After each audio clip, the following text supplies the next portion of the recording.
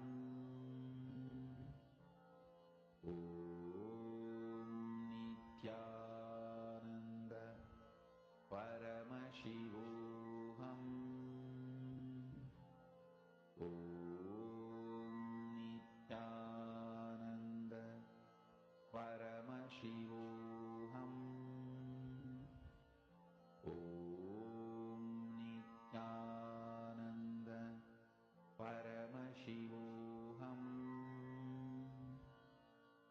Om Nithyananda Paramashivoham. Om Nithyananda Paramashivoham. Om Nithyananda Paramashivoham. Om Nithyananda Paramashivoham. Relax. All of you can now relax. Paramashivoham. I request each of you to post how many of you have started manifesting, how many of you are able to start identifying. We are actually having a breakthrough with this one truth that Swamiji has revealed. And it is so beautiful and a powerful truth that just by we manifesting it as power constantly, we will be able to experience the whole shift in the cognition level as an experience inside of us. I request each of you share how many of you have started manifesting and how many of you are able to see.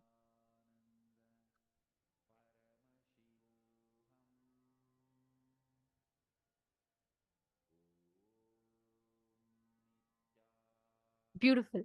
Now, we are going to be entering into a very, very important session next.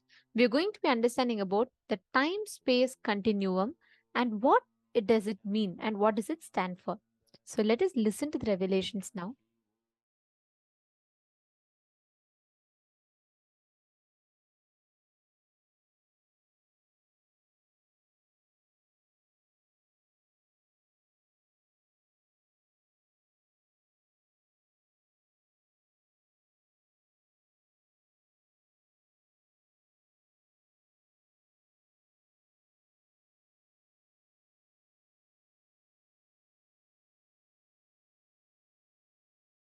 Paramashiva's message directly from Kailasa. Listen.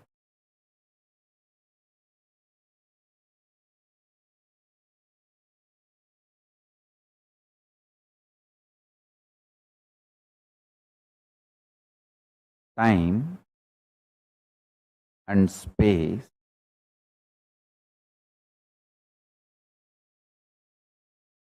the continuum of time and space is due to a stuff connecting both.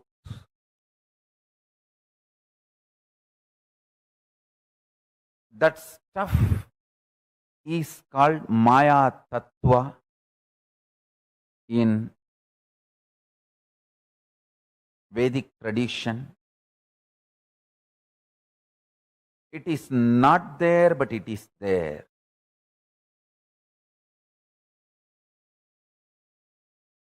Because the time and space, both the dimensions, do not have a clear border, kind of a watertight compartment border. No.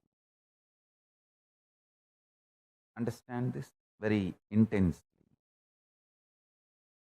For example, if time and space put together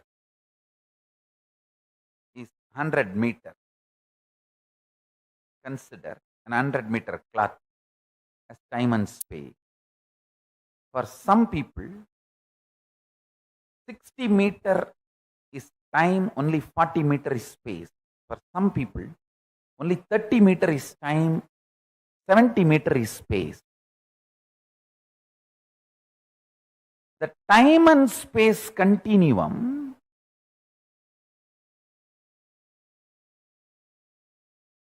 and the way it exists as reality for you is not the way it exists as reality for others. That is why some people are so excited to wake up in the morning. Some people feel, oh God, I don't know why I need to open my eyes. Listen carefully. The outer world reality is perceived between certain frequencies.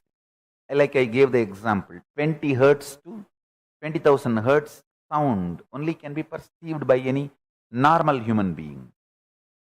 Below 20 hertz or above 20,000 hertz, you can't perceive it. You can't hear it.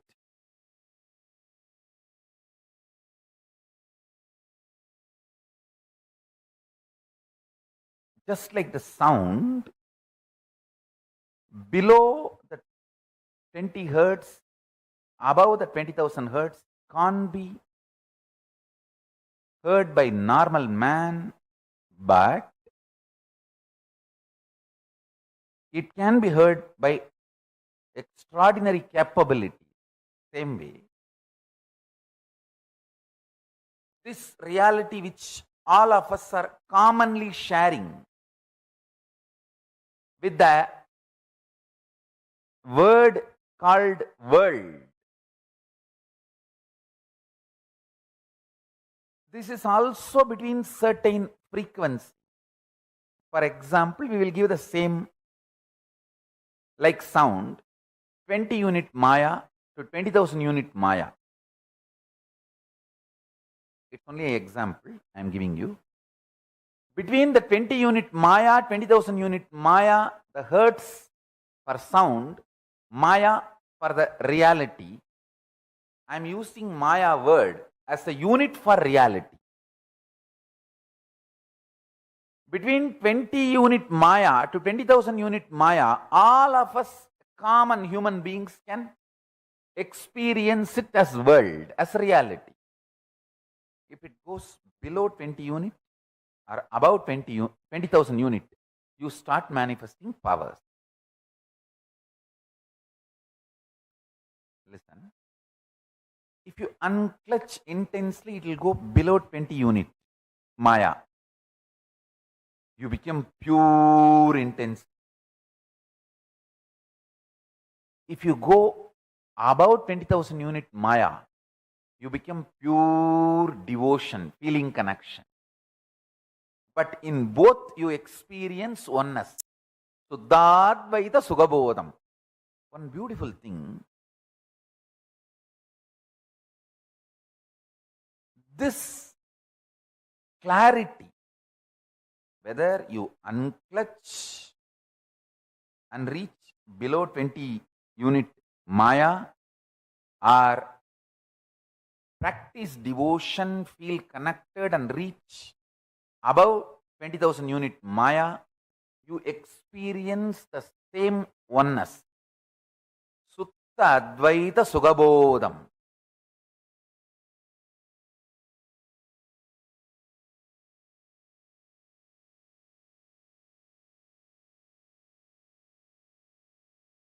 If I initiate you into power manifestation, your whole body, mind starts getting grounded in that oneness space. Sutta Advaita Sugabodha. What you manifest is Shakti, not ordinary Siddhi.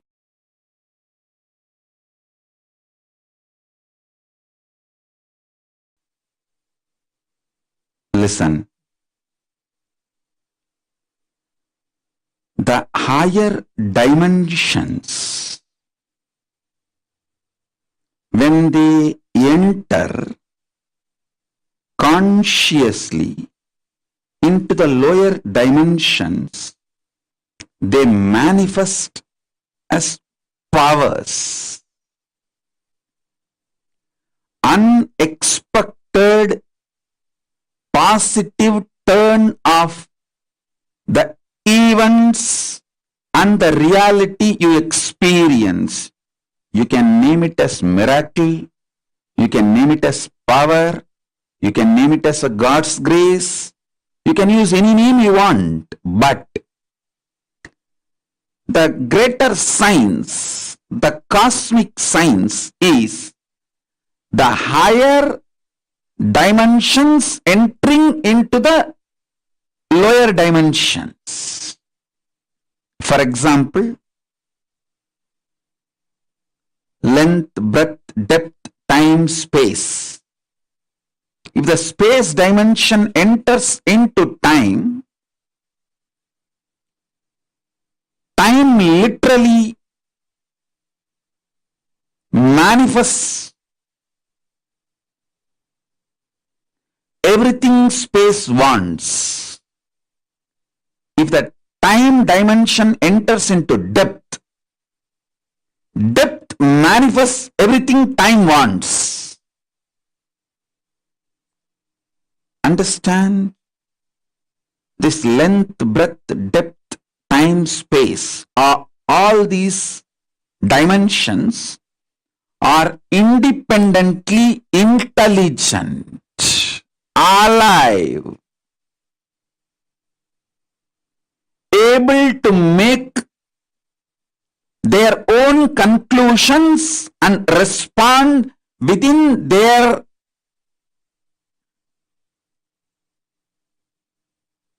frame and working zone. Please understand.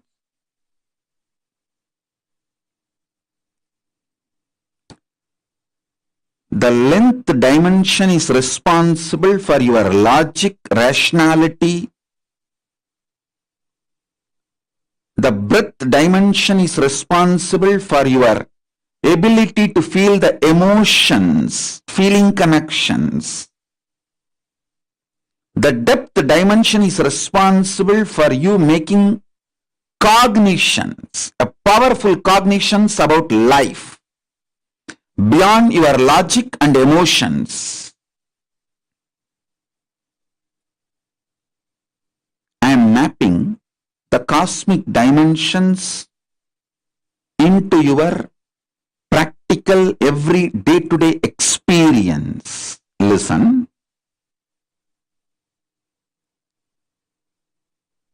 Length dimension is responsible for your logical, rational thinking. That does not mean the whole length dimension is limited to your logical, rational thinking. No. Anything which moves as per the logical, rational thinking you understand, all of that are bound by the same length dimension. For example, if you know this is the way water will flow, water moves from above to low. Water is also bound by the same length dimensions thinking. That is why your understanding about the water based on your length dimension thinking proves true forever. So, the cosmic length dimensions flow. When you understand the length dimension in you through intuitive, logical, rational thinking opens the life and its benefits of length dimension to you. A person who knows maths enjoys all the benefits mathematics brings to human life. A person who knows chemistry enjoys all the benefits the chemistry brings to human life. The person who knows biology enjoys all the benefits the biology brings to human life. Same way, if you know the length dimension and how many things in this world function based on length dimension, you will enjoy the benefits of all that knowledge in your life. Length dimension by itself is a power, independent intelligence. Same way, breadth dimension by itself is a power. Anyone who understands the breadth dimension will be an amazing lover. People will just love to hang around him.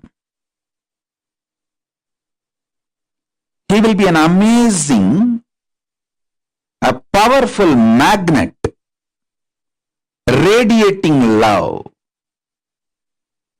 Even his people who have difference of opinion with him for some reason or who are jealous, angry, who cherish enmity, even they can't deny they are pulled towards him. How he gravitates them.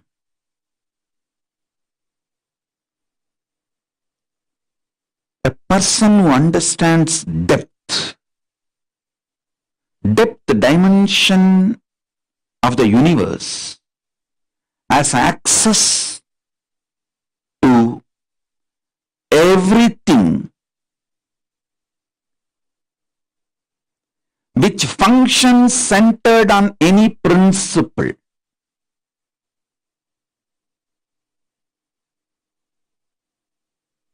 Metallurgy, economy, politics, social science, everything which functions centered on some established principles,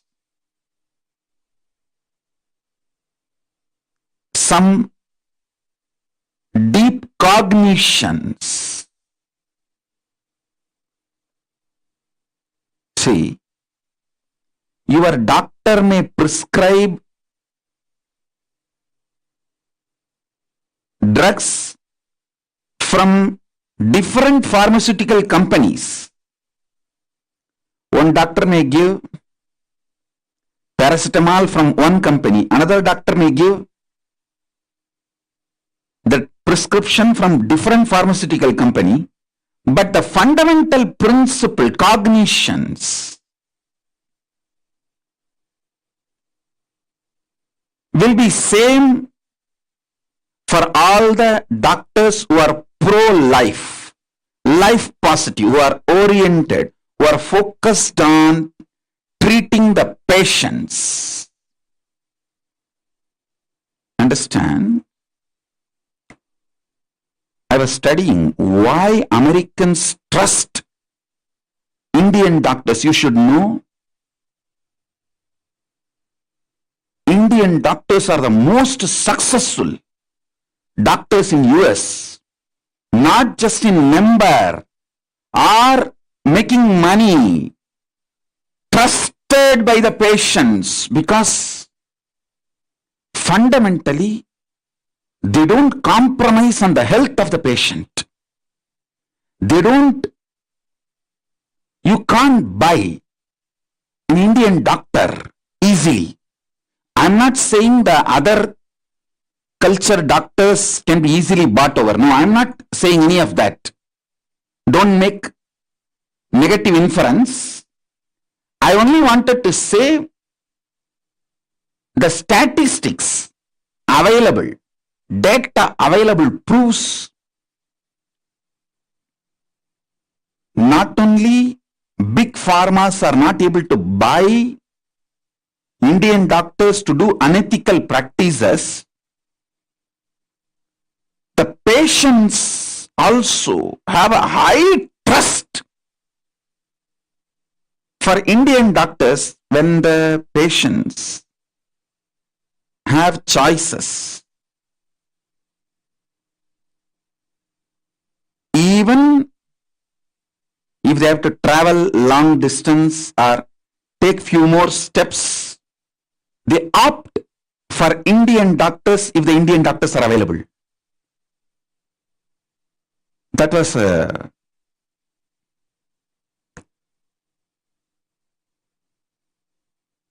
surprise. I should say pleasant surprise.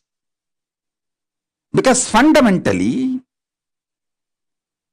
Hinduism drills the cognition life is sacred. Ahimsa paramo dharmaha.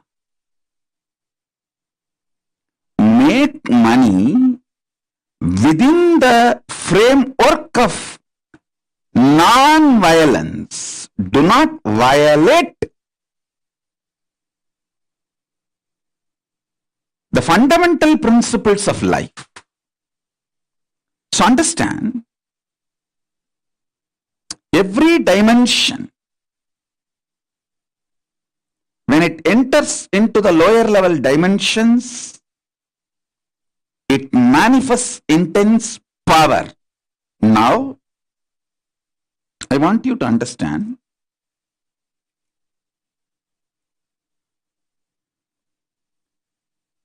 time and space is independent intelligence and power. I'll give you simple understanding, very raw, crude, down to earth.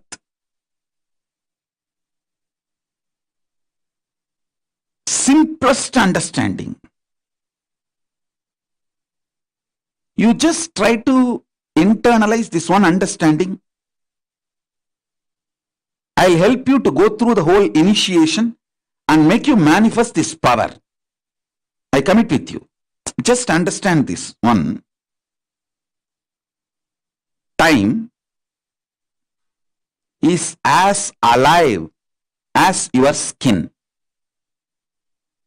If you believe, cognize, your skin is alive. If somebody massages your skin, you feel good. If somebody cuts it, you feel bad, pain. How much your skin is alive, that much, I should say little more than, much more than that, time is alive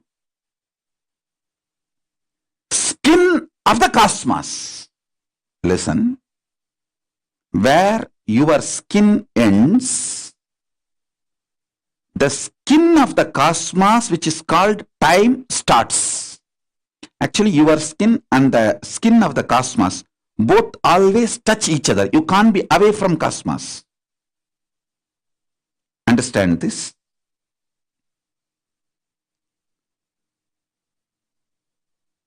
Where your skin ends, exactly that is the spot time starts.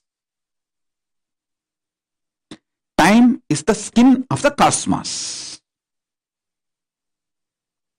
Time is the skin of the cosmos.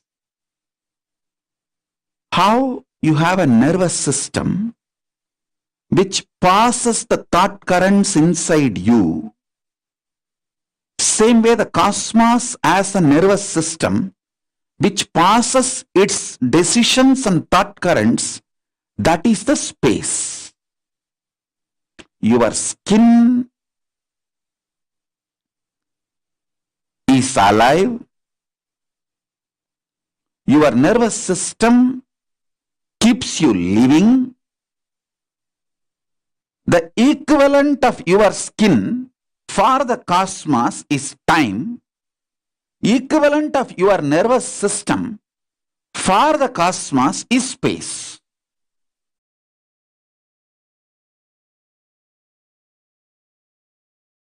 See, the time-space continuum word, only I am trying to explain by using the original Sanskrit word Chidabhasa. The Chidabhasa only I am trying to translate with the English word time-space continuum. Some of the understandings related to time-space continuum and techniques I will reveal. Understanding is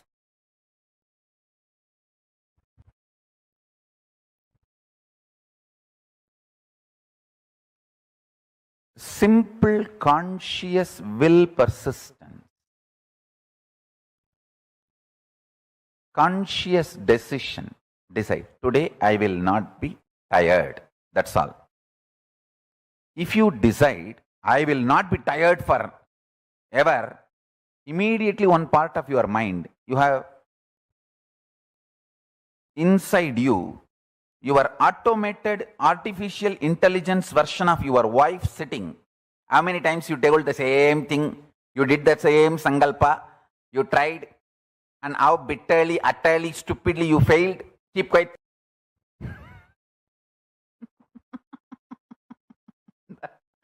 Automatic intelligence version of your husband, your wife is sitting inside you. This may look too simple, but when you start practicing, you will understand how powerfully this technique works for you to be stable. Understand? The most beautiful emotion which can bring stability in your life is love. Morning when you wake up the Atma Linga which you are wearing. Mahadeva, please wake up. Morning when you take bath, Swamiji, please take bath. Pour few drop water on that linga. Always wear it. That is the best way. Pour water on your body and pour water on the linga. Swamiji, please take bath. When you eat, whatever you eat, Swamiji, please eat. When you brush, you don't need a separate brush. Nothing is wrong. I am telling you, I am your guru. To whoever I gave the Atmalinga,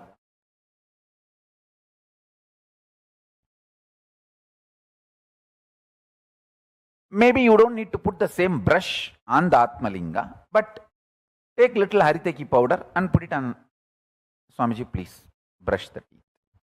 Mahadeva, please brush the teeth.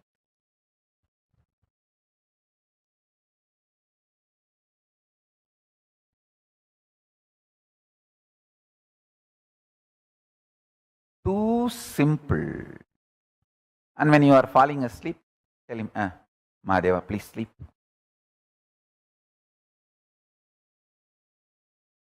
Love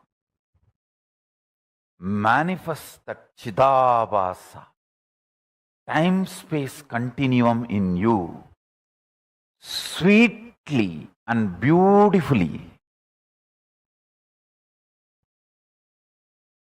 You have a special feast, celebration, anything. Mahadeva, please eat. Show to him and then eat.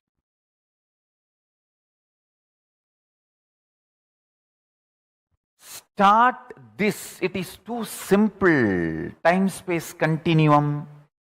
That Chidabhasa will explode in such high energy. When you spray perfume for you, just put little on him.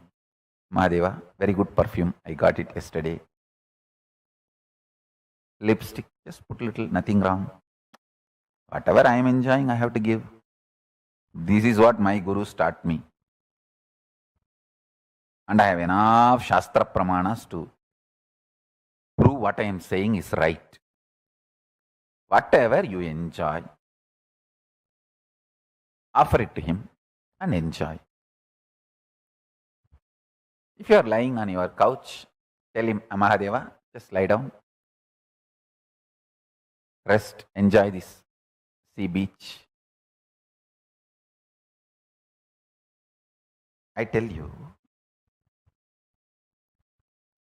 he is neither outside you nor beyond your reach. He is the source of you. When you generate a love, sweet relationship that makes your time-space continuum huge.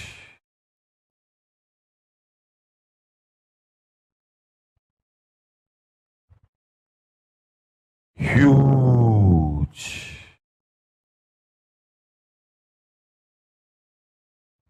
Even if you don't feel like wearing your Atmalinga, even the Rudraksha is actually Rudraksha Linga. Many times, the Shastras allow, you can keep Rudraksha as the Rudraksha Linga and do Shiva Puja to that Rudraksha Linga itself. Agamas allow it. So you can keep your the Rudraksha, Kantamala itself as Atmalinga. If you don't have Atmalinga or don't want to wear the Atmalinga, you can treat Kantamala itself as Atmalinga and tell, hey, Mahadeva, please eat. Mahadeva, please take bath. Mahadeva, have shampoo. Mahadeva, have perfume. Understand this continuous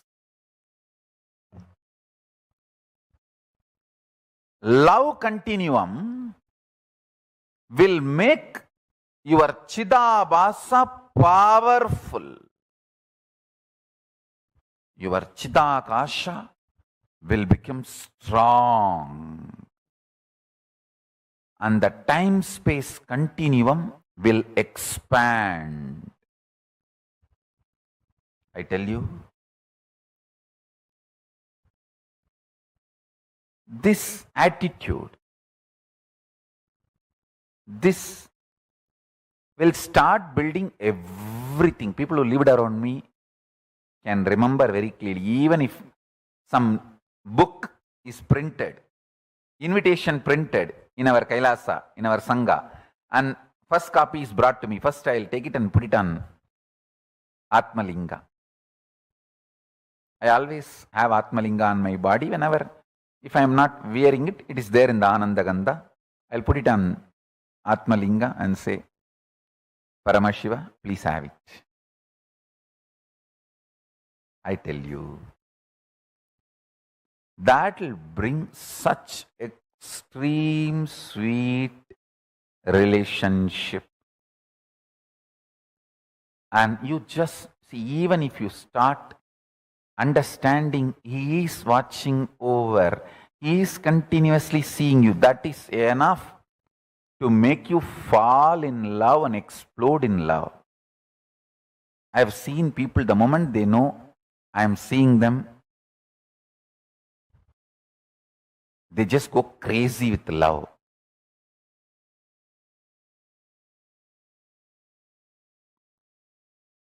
The moment you start understanding Mahadeva is watching you, you just explode in love. The Chidabhasa explodes.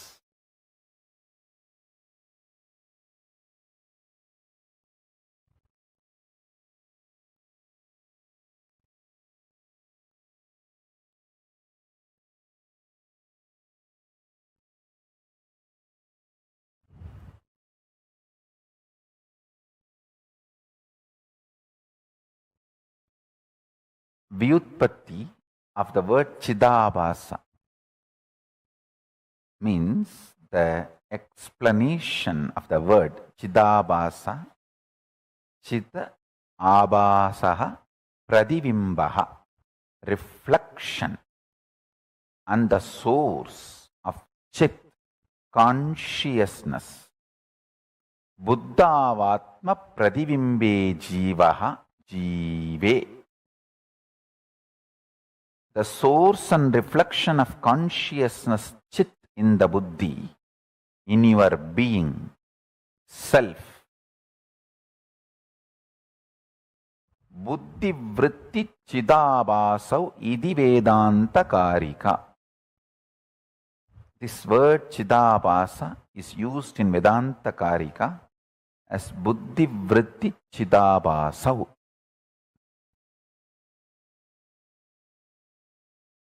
Listen. The source where the being of chit and doing of consciousness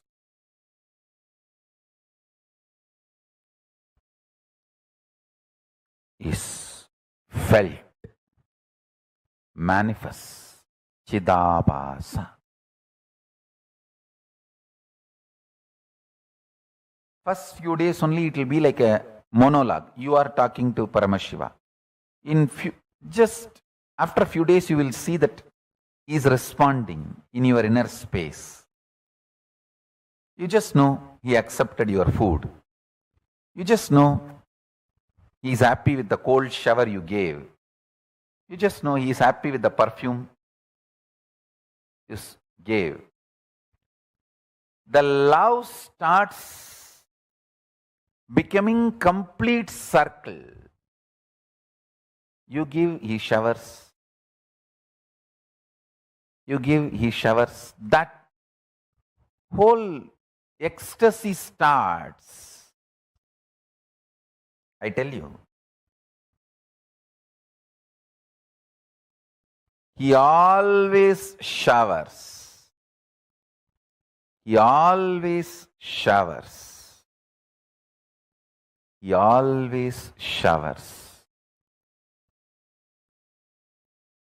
See, ability to inspire yourself without the external inspiration means you found the source of your love inside, internally. Chidabhasa of you has opened up. The Chidabhasa in you is Paramashiva.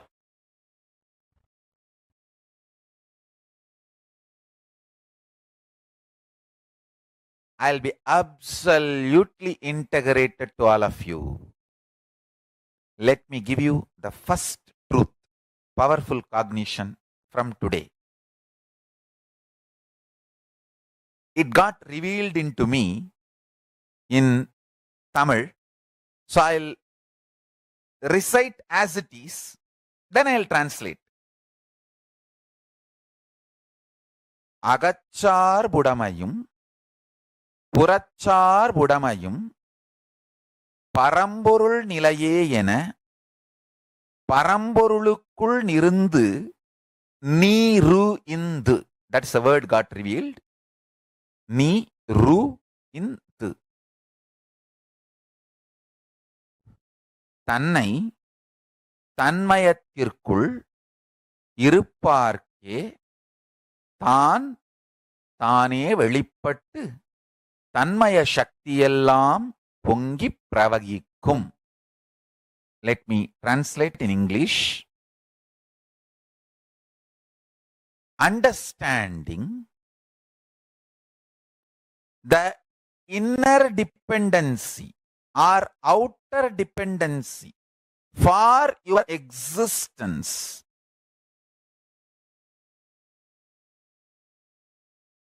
is only Paramashiva. Your principles and policies related to economy, your life's goals, your life's relationships, how you want to live, how you want to die, what you call as a success, what you call as failure. Everything. Listen carefully. The inner dependency for inner or outer. the word agachar budamayum, purachar budamayum. This word has to be understood in all dimensions as Paramashiva revealed to me. When this truth was getting mapped, I also got the revelation. Every powerful cognition in you is like all the grahas, navagrahas blessing you. Navagrahas are the most auspicious cosmic energies. Never punishes you. Do not have incompletion with navagrahas. They are absolutely compassionate and they only awaken Paramashivatva in you.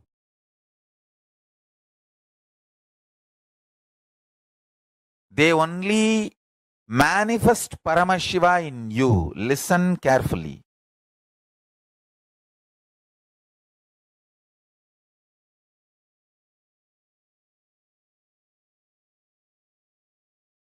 If you understand my love, you will understand all the Navagrahas' love for you.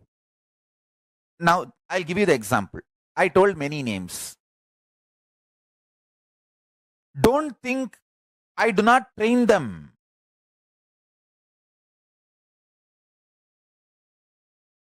My extreme love,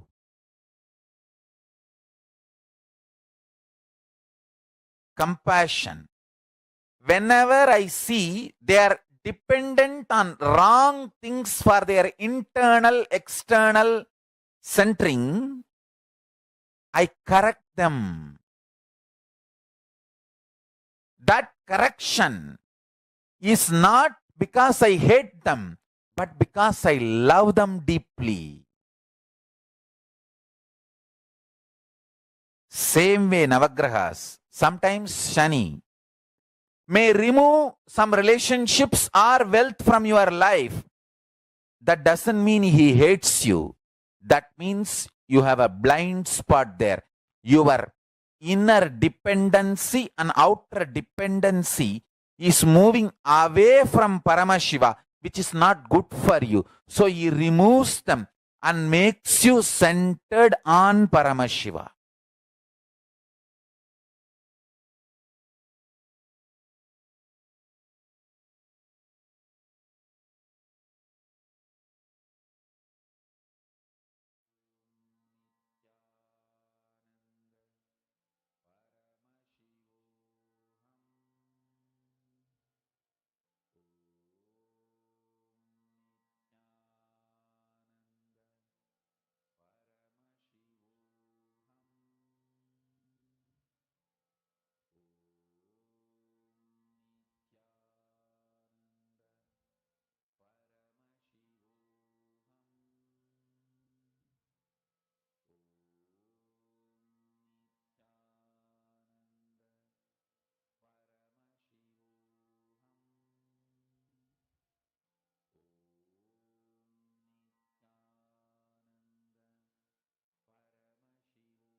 Time-space continuum. Swamiji revealed a very, very beautiful truth for all of us in this session. Understanding about the time-space continuum and how reality manifests in front of us. What makes us get stuck in certain loop? What makes us certain times have breakthrough in life? The time-space continuum is what we learnt about. So, what did each of you understand? What was new in what you listened to in this session? See, Swamiji revealed a very, very important truth. I never ever cognized it this way. The equivalent of your skin for the cosmos is time. The equivalent of your nervous system for the cosmos is space. Like how we have a skin, cosmos' skin is called time. Like how we have the nervous system, cosmos' nervous system is called space. This time space continuum, the way it exists as reality for you, is not the way it exists as reality for others.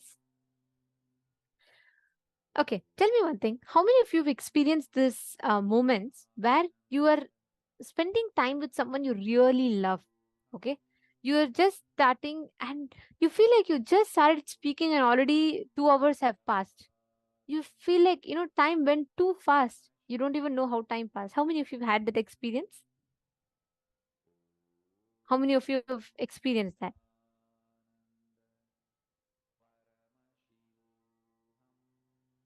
Exactly. Now, the same thing, how many of you have experienced that suddenly you're sitting in a lecture and you're like, oh God, let it move fast. Time is not moving.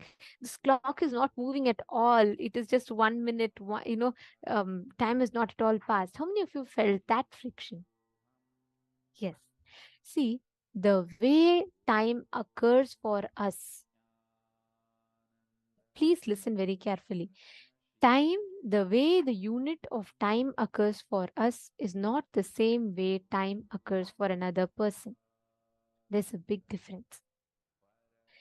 I may have time passing very fast.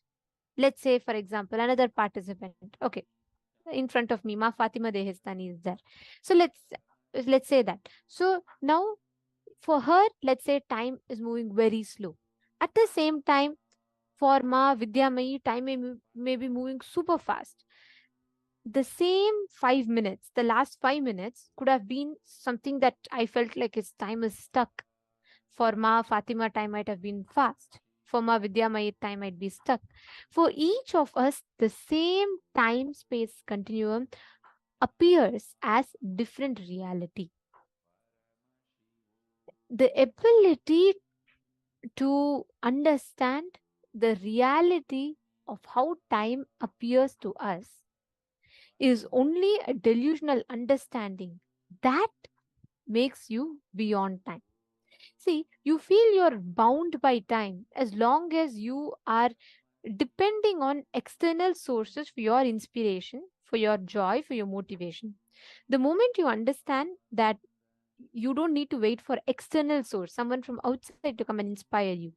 If you just realize that life as it is occurring to you need not have any separate inspiration from outside. That understanding is enough.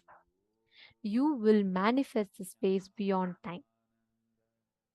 Next, Swamiji had also revealed to us about Chid Abhasa. Chidabhasa means your ability to inspire yourself without external inspiration. Means you found the source of love inside you, internally. Chidabhasa of you has opened up. This actually answers the question of Ma Anandeshwari. You're asking, Ma, when you start and understand that Mahadeva is watching you, you explode with love. Yes, that's right. But Tatiana Hughes has asked, man, can you explain more about the breath dimension? Yes, ma'am. See, breath dimension is your ability to flow with life. Whenever you are flowing with life, the Chidabhasa in you is awakened. The love component of Paramashiva inside your inner space is awakened. That is Chidabhasa. That awakening of Chidabhasa inside of you is manifesting of Paramashiva's love. That time you are not stuck the skin of the cosmos. Understand? It's like this. If I am here, right next to me, let's say someone else is standing. Now, if we both are just like touching each other and standing, and let's say suddenly I put some, let's say I put an object, some friction object in between. Every time I move, it is going to be rubbing it's going to be very painful. That incompletion and pattern is that object between your skin, the place where your skin ends, the skin of the cosmos starts, time starts. Every moment, if you add incompletion, it is like having a bump on your skin. What happens? Whenever you rub, there's pain, there's friction. Every incompletion you create inside of you is like that. It's like a bump on your skin, which every time when it rubs with the cosmos, it creates friction. When you just learn this, when you understand this one truth, when time passes for each one, it is different. But time in itself is not fixed. It is an subjective experience about objective reality. Just understand this. For almost all human beings, the immediate time space available is only next few days. Because by the time your space becomes different, your Chidabhasa, the source space of consciousness, gets built consciously with space-based sankalpas. When you declare the conscious supremacy, you will understand that nothing from outside can bring you that inspiration. That is why people who watch these motivational videos, how many of you watched it and how many of you have gotten only temporary motivation in your life? Tell me. Have you noticed it? Have you all observed it? Whenever you watch motivational videos, it motivates you, but temporary. Because as long as you are deriving a source of inspiration from outside, you need to know by the time you change, their time space continuum changes. Your experience is a subjective reality, their experience is a subjective reality. So there is already a gap. So you feel again dull, you feel again down, you feel you need one more. That loop you will get stuck in. Awakening your Chidabhasa is awakening the source, the self drive inside of you. Are you all catching it? Are you all understanding it? That Chidabhasa awakening is what time space continuum gives. Okay, Vedya Sangat Singh. Nithyananda, Vedya Sangat Singh, yeah? Could you come on camera? Are you here for the first time?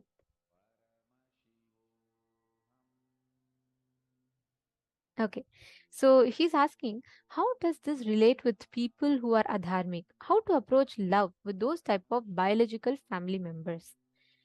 Listen very carefully. This is one of the most common questions that everyone has. If someone is doing injustice to me, how can I love them? Chidabhasa is not dependent on external source. If someone saying something can give you joy, someone saying something can take away the joy from you. If I give something, that means I am in command of it. I can take it back anytime I want. That is why today so many relationships are filled with insecurity. Because your source of fulfillment becomes the other person. You try to go to the other person, you try to get the fulfillment from the other person. That inspiration source is from the other person for you. That is why there's insecurity, because you keep running behind the other person to give you that fulfillment. When that one moment that the other person says, no, I can't give you, you fall into insecurity. Insecurity becomes anger, anger becomes hatred, hatred becomes destruction, destruction becomes divorce. This is the loop that we're all stuck in. Even if it is another family member, understand, life is going to have ups and downs. There are going to be incompletions. There are going to be so-called good people. There are going to be so-called bad people. There are going to be all of this. But if your love is limited to that, you are losing out. First, understand. Vedya Sangat Singh, are you here? Are you listening? Understand, your experience of love is not what you give to others. Love is not what you share with others. Love is the lubrication fluid that flows in your being, because you see, love is like this. Love is like the lubrication fluid between your skin and the cosmos' skin. When you fill it with love, the every passing second has no friction. It is smooth. That is why when you spend time with people you think you love, you are feeling like time just glides off because there is no friction. So understand, love is not what you give to others. Love is what you experience inside your inner space, what flows inside of you. So there's a big difference between what you are defining as love. Change your definition of love. Then you will not be limited to the understandings or the suffocations that society gives you. Whether society hates you, rates you, judges you, abuses you, or attacks you, beyond all that, what makes you stand makes you what you are. If you define your experience, your existence with life based on love or whatever others tell you, then you're losing. You're in the losing ground. If you define your experience with life not based on what others tell you, but your chid abhasa, your constant flow with life, then you are just flowing with the cosmos, flowing with the way reality is in front of you. Shane Dennis, you're understanding? Are you clicking with it? Very nice to see you very sincerely and intensely sitting and listening. I know it's pretty late for you, right? Which place are you joining from?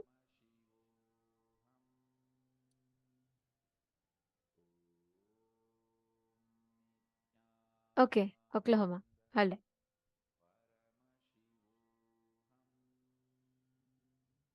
Nice to see you sitting sincerely, though. I regularly notice that you're listening to the sessions. That's beautiful. Okay, all the others, listen to this very carefully. Every time you add that friction between you and cosmos, that skin called time becomes painful for you. Now, every moment you fill life with something that is not completion, that is not love, you are going to be creating that friction. Can each of you take a few minutes and pen down how you can add that component of chidabhasa in your daily life? It need not be too much. Understand, you don't even need to immediately, you don't need to visualize how can I have love towards an enemy who's always conspiring to work against me. No. The moment you tell that, you start exaggerating the problem in your head. You will decide you can never love and you'll give up on love. That's not the solution. You don't need to go to that extreme. Start with simple things. Every day morning when you wake up, go hug people in your family members. Whatever might have been the conflicts the previous day, that's okay. Just hug everyone once. Start with simple act. Every day when you wake up, speak to your Atmalinga. Just tell Swamiji, I woke up. Thank you for this day, Swamiji. And I'm sure the day ahead of me is going to be an amazing day. Start with that declaration. Understand, it is not life positive words. No, it's not just positive thinking. No, positive thinking is different. Temporary motivation is different. This is a science. Chida Bhasa is you infusing the fluid of love in everyday aspect of your life.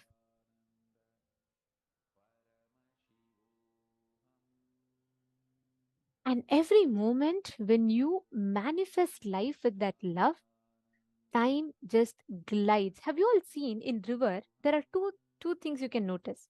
One, you can see these giant rocks in the river. Do you know how these rocks are formed?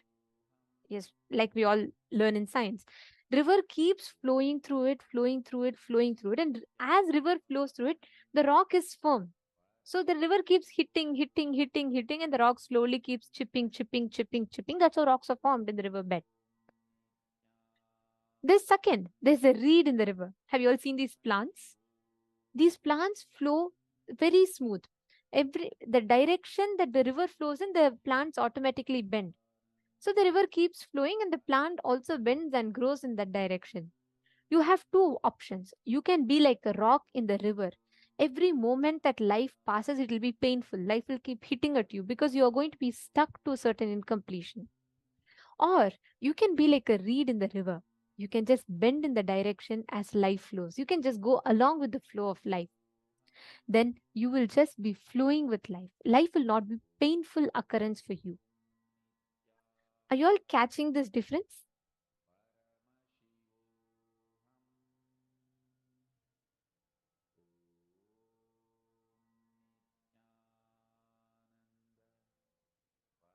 Dario Trujillo. Dario Trujillo, are you there? Okay. Dario Trujillo, are you? Listen very carefully. You, Paramashiva, will never do anything that is inauspicious. And you are associating two different incidents and you're coming to a conclusion here. There could be 100 other reasons. So don't associate the wrong things, the wrong situation with the wrong results, and don't come to a conclusion. You need to analyze it correctly. Okay, this actually what you're doing now is you're removing the Chidabhasa or the way life flows in through you.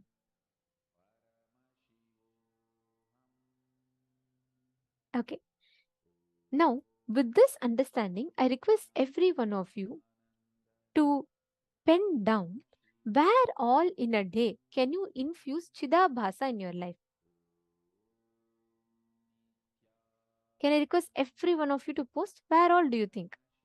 Ma Kanhoy Pua is asking how to fix a broken relationship. Ma Kanhoy, this is the solution for it. Go with the flow of life.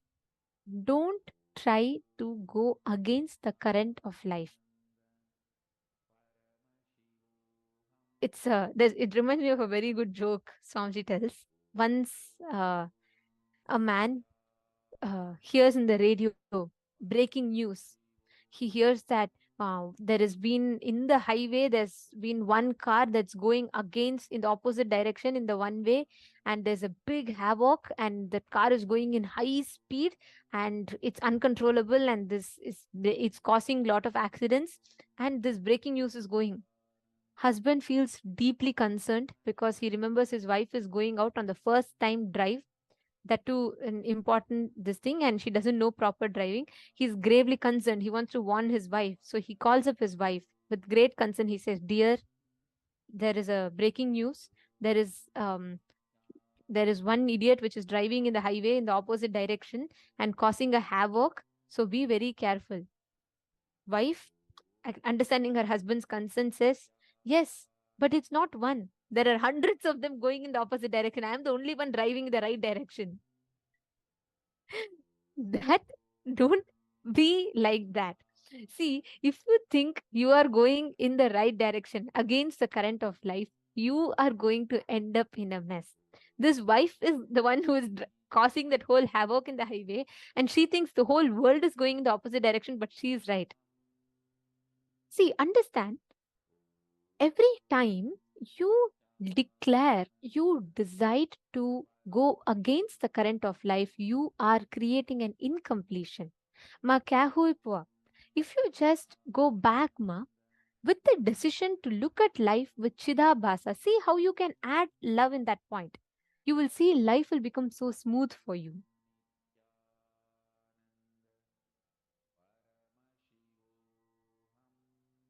Ma Grazina Maria is asking, if we are the source of love, shall we avoid anybody toxic? What gives something the definition of something is toxic or not? Ma Grazina Maria, you should address that. What gives you the definition of something is toxic or not?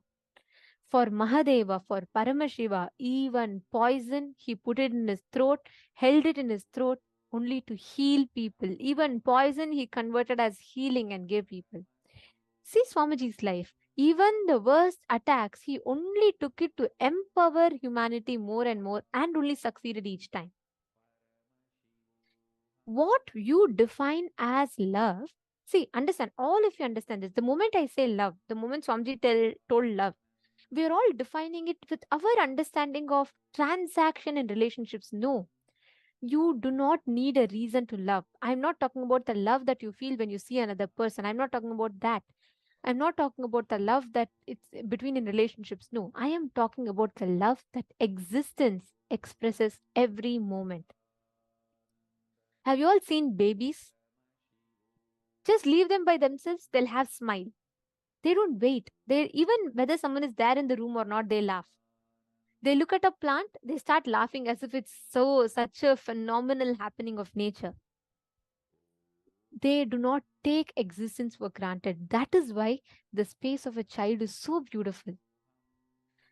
When you infuse when you infuse chidabhasa in your everyday life, you will not have that friction. Ma Krista, you can experience that space. You're saying you love watching babies. Why are they so beautiful to watch?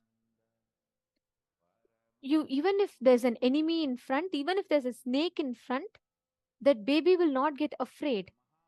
It'll just go and play. The baby will not have the fear.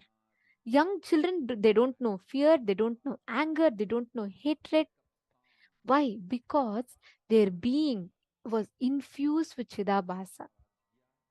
You too were like that at one point of time. But unfortunately, we all eat in the conditionings of the society, and we grow into thinking anger, all these transactions in life. Just decide every morning when you wake up, thank the cosmos. Start with simple things. Every day, grow a plant. Just go tell the plant, I love you. I will take care of you. Start with that. Just few actions. Every morning, just going and enriching a person. When you go to your office, just enrich them. Something. Tell them some powerful cognitions. Every action in your life, see how you can induce Chidabhasa. Can you all take a few minutes and write down? What are all these simple acts of love that you can do every day? From today, start doing it.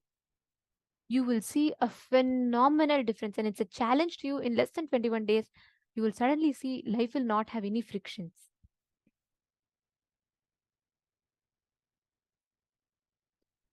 My Diana's below is saying, so there are no wrong roads, no wrong choices. As long as we love, it's the right way. Yes, when you experience pure enriching, pure love, that's the right flow of life. It depends. You should not, you see, it's not like if you say, oh, okay, Swamiji said nothing can harm me if I love. So come on, let me go and put my hand into the fire. I'll put my hand in the fire. I love the fire. Fire should not burn me. No, that is foolishness. You know why? Because that is the kutarka working. If you really believe that with love, you are in love with the fire, with that you walk into the fire, fire cannot touch you. If it is your cognition, if it is your experience, fire cannot touch you. Fire will not touch you. We have tons of references in Hinduism. Devi Sita walked into the fire and walked out fresh as a flower. Why? Because she was in love with existence. Everything around her was filled with love. If that space you are in and you manifest that, then okay. Otherwise, work towards that space. Start with simple things. Once you start understanding that, that will lead you to the next and next level of breakthroughs. You should not work in the opposite direction. You should not say, oh, come on, Swamiji told me, come on, let me go. I'll go and tell something, I'll do whatever I want. And because I'm in love, people should all accept me as I am. No, that is not the right flow of life. You're going against the current of life that way. Start with simple things of what you can, whatever you understand as love. That will lead you to the next ones. That will lead you to the next breakthroughs. Come on, every one of you take few minutes, pen down.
Okay, I have a question from one of the participants. You all can continue writing. I just want to take that question in the meanwhile. So Shante Fields, Ma Shante Fields is asking, I know this may seem odd to ask, but is the humane approach to dealing with rodents to show them love? Okay, Seema, I'll explain this to you. If you experience everything in existence is connected to us, everything in existence, you just need to be complete. I am not saying, see, for example, if you're afraid about snake, I'm not saying go get an anaconda, keep it in front of you and say, I love you. No, that's not what I'm saying. It is just the cognition. You don't need to go and put yourself in danger. Somji explains it very beautifully. It is neither having, it is not about, you should not have hatred. Okay? You should understand that it is just one with you.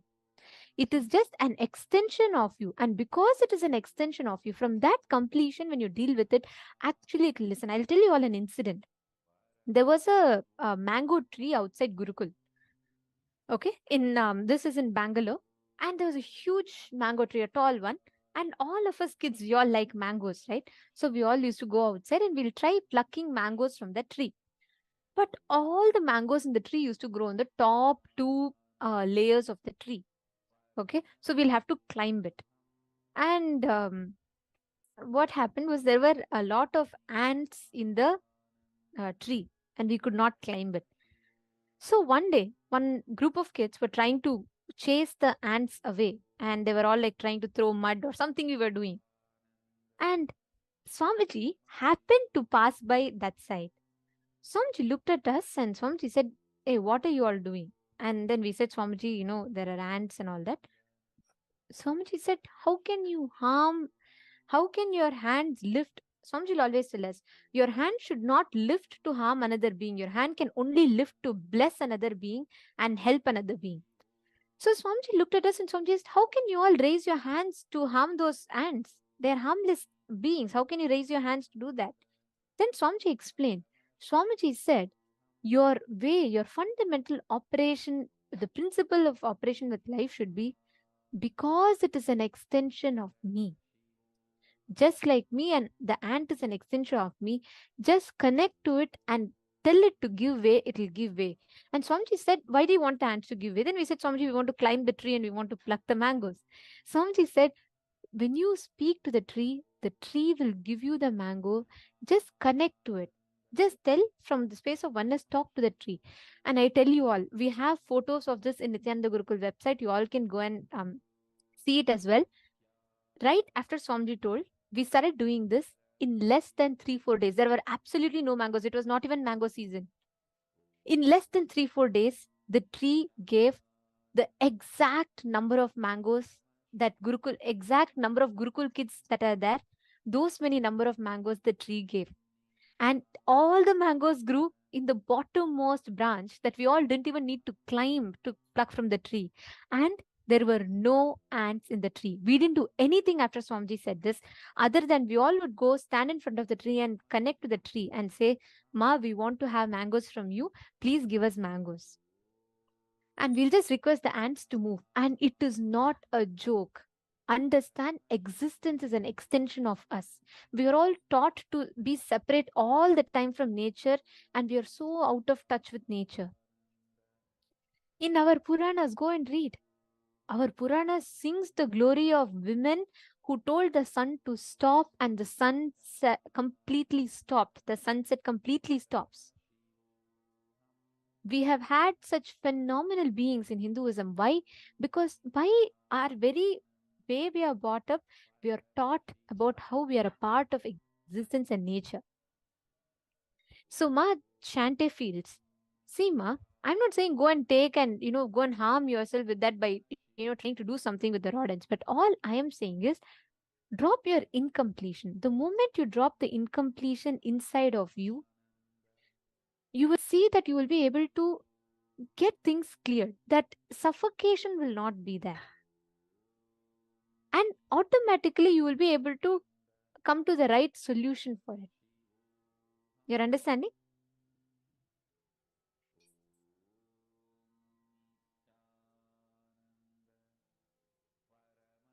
See, every one of you, that is why Chidabhasa is needed. When you are filled, flowing, overflowing with love, you experience life. Life happens with love. Beautiful. Now, with this understanding, with this space, let us all manifest very, very, very beautiful power. We are going to be manifesting the power of being able to identify any details about a person, the biography of a person, just by looking at the image. All right? Shall we all get started? Okay, so joining with us in this is Manitya Devasmaranananda and Manitya Brahmayogananda. Let's all get ready to manifest. Even for this power, right? Apply the same space. Chidabhasa, filling your being with inspiration from within. You should not do powers because we are saying. You should not do powers because you someone from outside will praise you. Do the power manifestation because you want to do it. Do it from that space of Chidabhasa. Let us all start.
Nithyananda, everyone.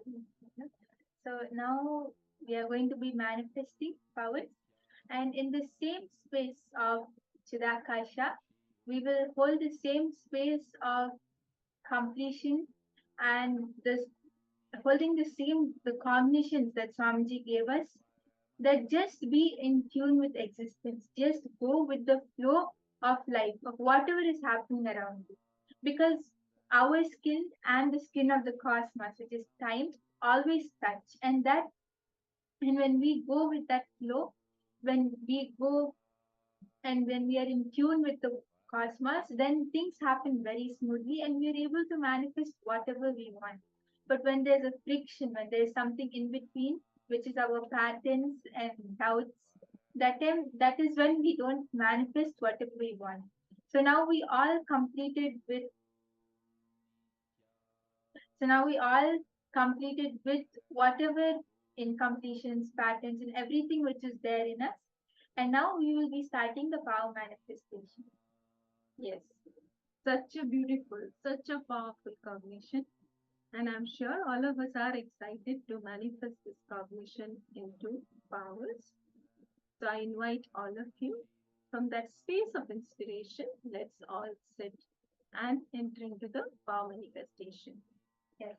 So now we are going to be manifesting the power of scanning a person's biography, whether it's their age, their religion, their country, where they were born, what they achieved, what was their life like, everything, all the details about a person's life, death, birth, everything. We'll be scanning their biography.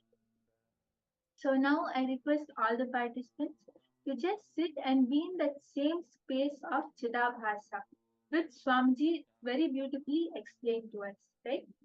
Swamiji also says that the more and more you look at the cosmic principles, the more and more you are in tune with the cosmos, your Agnya Chakra opens up, your third eye opens up, and that is when you're able to manifest more powers. That is when you're able to manifest more powers.